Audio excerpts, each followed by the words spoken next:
Okay, I'm just going to pick some of the varieties of grapes that I have here from the Chardonnays, the Reds, the Concords. Okay, we're going to come out here and pick these, and I think we're going to go ahead and add these to our juice as well, because we're not going to be here to eat them, and I don't want them to go to waste. It smells so good standing here.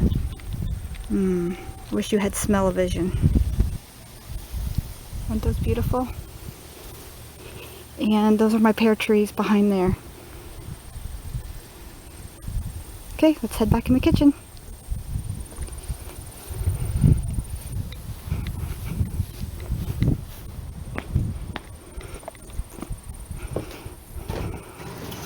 Hi, it's Chef and Builder Janie Pendleton. We are back in the kitchen where we are talking about juicing. So in here we have pears off the tree, and we got tons of these still left.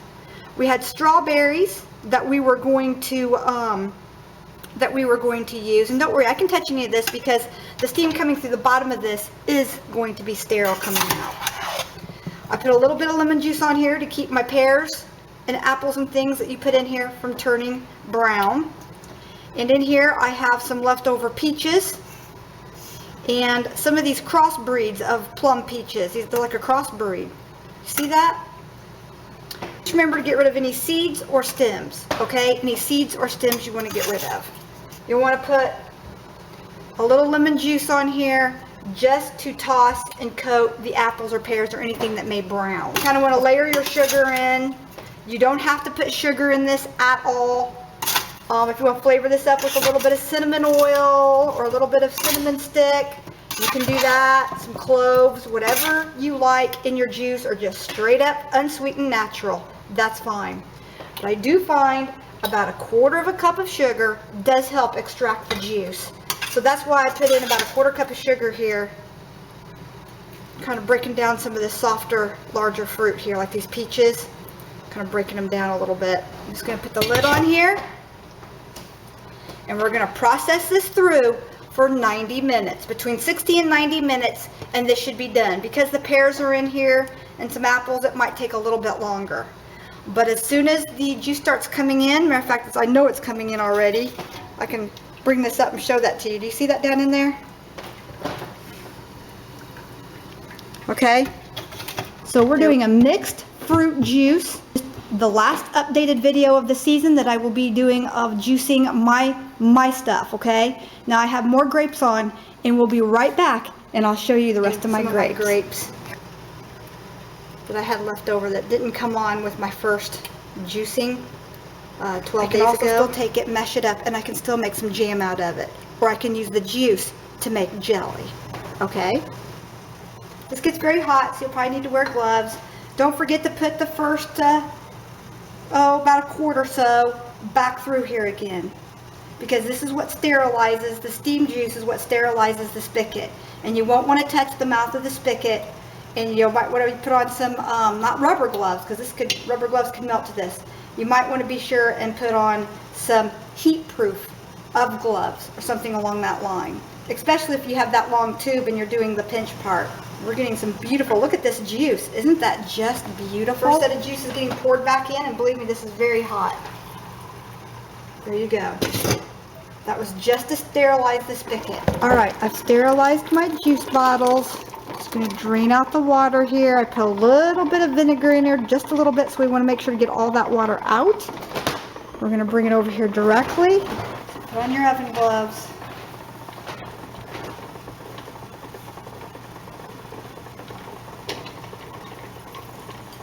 Go.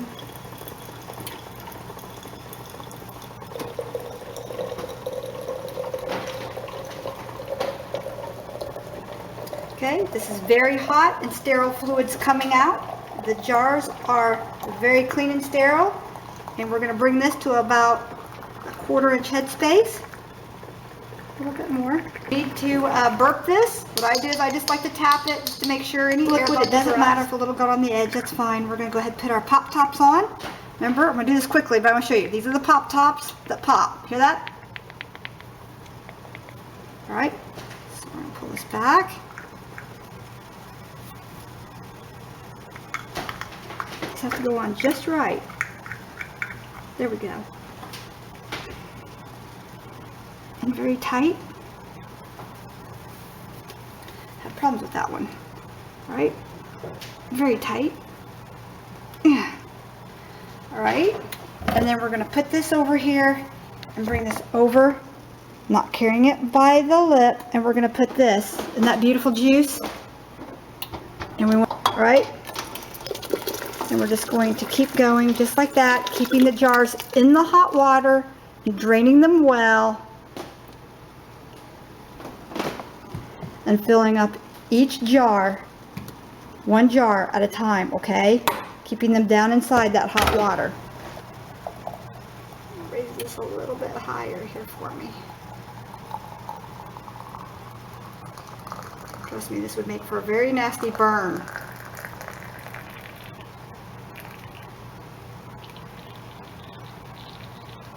There we go.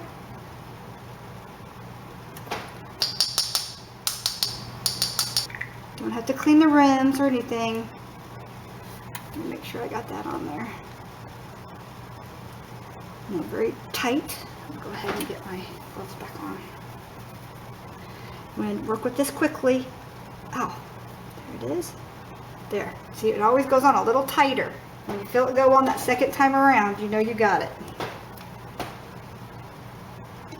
You've got to have the pop tops on tight. Same with all water bath canning. You want to be sure and have 1 inch. You can see the bubbles coming out of the larger jar.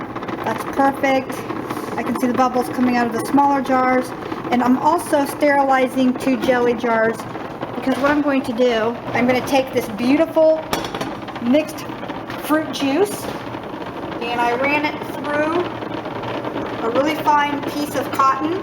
This is cheese grade cheesecloth. And I got my 3.5 cups worth of juice. That turned out perfectly. I left just enough on the bottom. Now what I'm going to do is I'm going to go ahead, this is still hot and warm, I'm going to go ahead and I'm going to add in, you could go ahead and just boil this and bring this to a jam or a jelly stage on the candy thermometer, but I'm going to make sure that it sets up. I'm going to go ahead and use a package of Sure Gel. And I'm just going to go ahead and I'm going to measure out 7 cups of sugar. Sorry, my voice is going.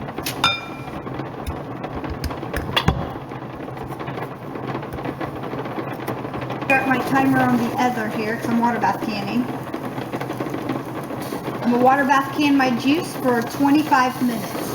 I ran out of jelly sized jars, so I'm just going to put these in pint jars. Remember, we're going to boil it like this with the pectin in it for 2 minutes. And then we're going to add the sugar and boil it for another 1 minute. Okay, we're going to time this for 2 minutes, so you're going to need an auxiliary timer. Okay, I got my water hot in the microwave. I'm just going to put these in. It's hot. Put my rings in. I only needed 2. Okay, now there's a boil that you cannot stir down. So leave me a comment below and let me know what you like better. Do you like jams or do you like jellies? Do you like that chunky fruit in it? Or do you just like both? Either way. I'm just utilizing the fruit all that I can by making both juice, jellies, and jams. I'm just kind of making a little mixture of everything and using all that I've got. I don't want any part of my produce to go to waste, especially since my orchard is still new and small. I don't have an abundant amount of produce off of it yet.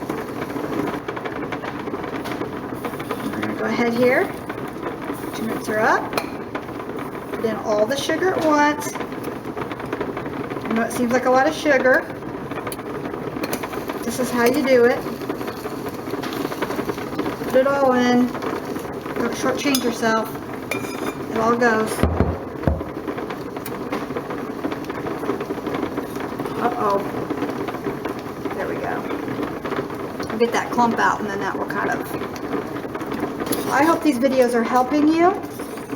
Again, this is just a mixed fruit jam that I made with my mixed fruit juice that I was making. I just ran it through a little bit of a heavy cheesecloth and got the any pulp out.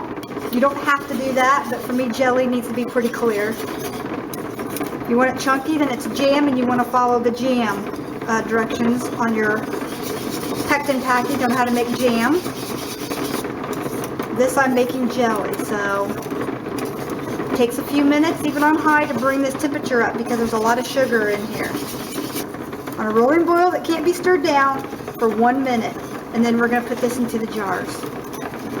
Remember, hot product, hot jars. We don't want to crack those jars either.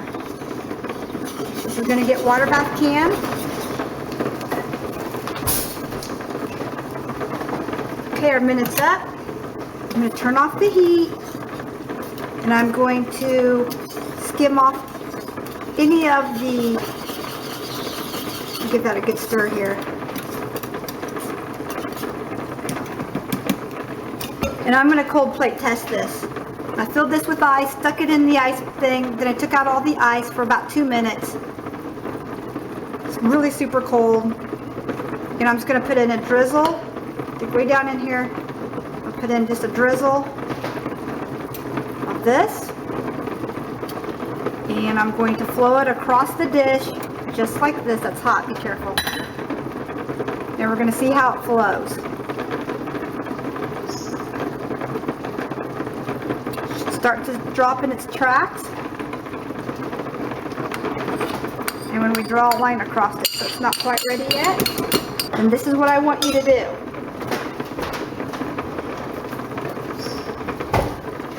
Add another half package of Sure Gel to it and let it go another minute. Just like that right there. Let's get in quickly. And that should cure any of your jams or jellies that have not set up. I'll let that go for another minute and we'll cold plate test it again and I'll show you the difference. If not, this will be nothing more than syrup. And remember, if jam or jelly doesn't set up, you still have some great syrup for your pancakes. Just label it syrup. We call those happy accidents. Because your waffles and your pancakes will be happy and your tummy will be happy that you had that little accident. Remember, don't do this with pets or children in the room. This is extremely scalding hot. We'll plate test it again.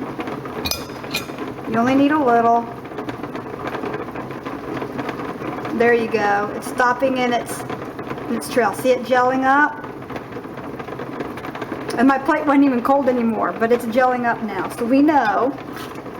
And we can see that it's gelling up here. See, you can see it's tracing, what they call, when you make soap, you can see how it traces. See that? So we know we got a good do on that. When you roll it, it'll start doubling over on itself. That worked. All right, so I'm going to go ahead and I'm going to ball this up. And that's how you fix it if you feel that it didn't set up enough for you.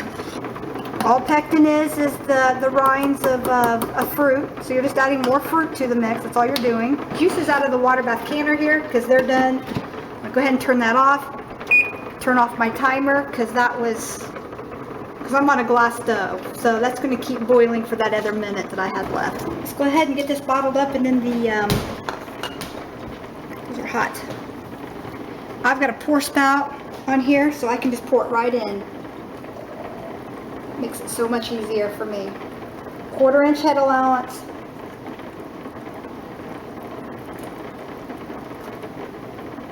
Looks like I should have got another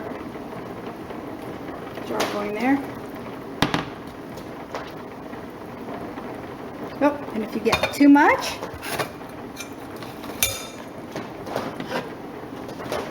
if you feel like you get too much, then you can just dip it right back out again. That's fine. I hope these videos help you. I really do.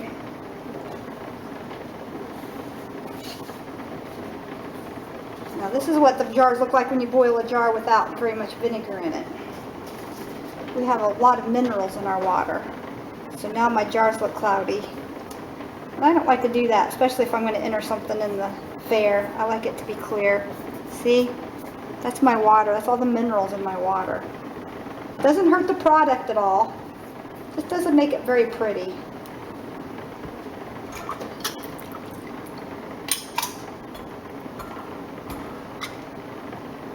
Kept the lids in hot tepid water. There's the other one.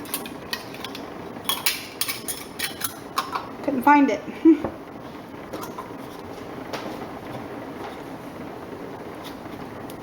Finger tight.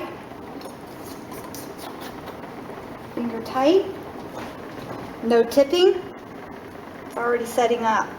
Isn't that just beautiful? And again, had I used the vinegar, a little bit more vinegar in the water, which I thought I did. There you go.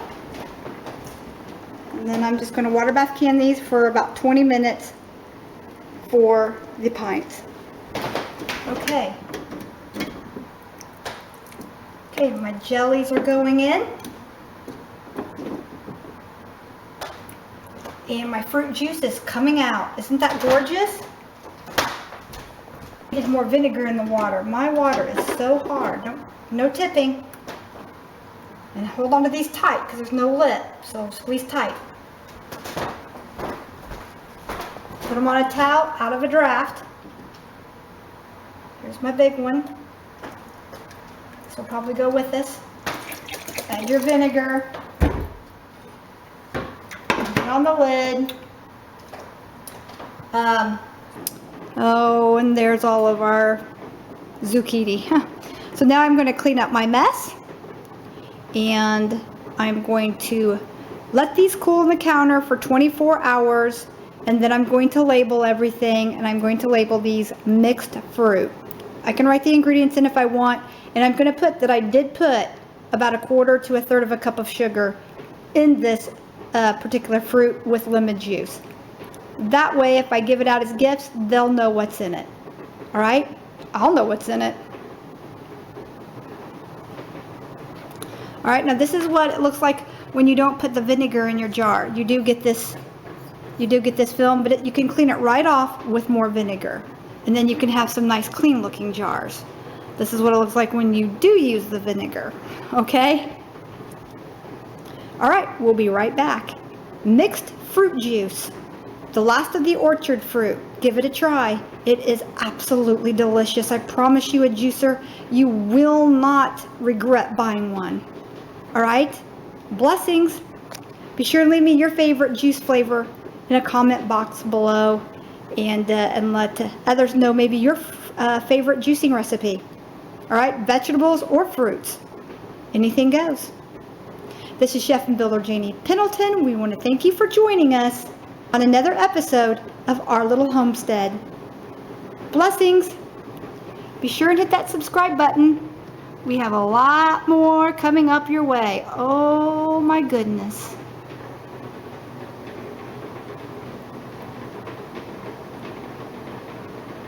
Okay, here's my juice, and here's my jelly. Isn't that just gorgeous? Mixed orchard fruit.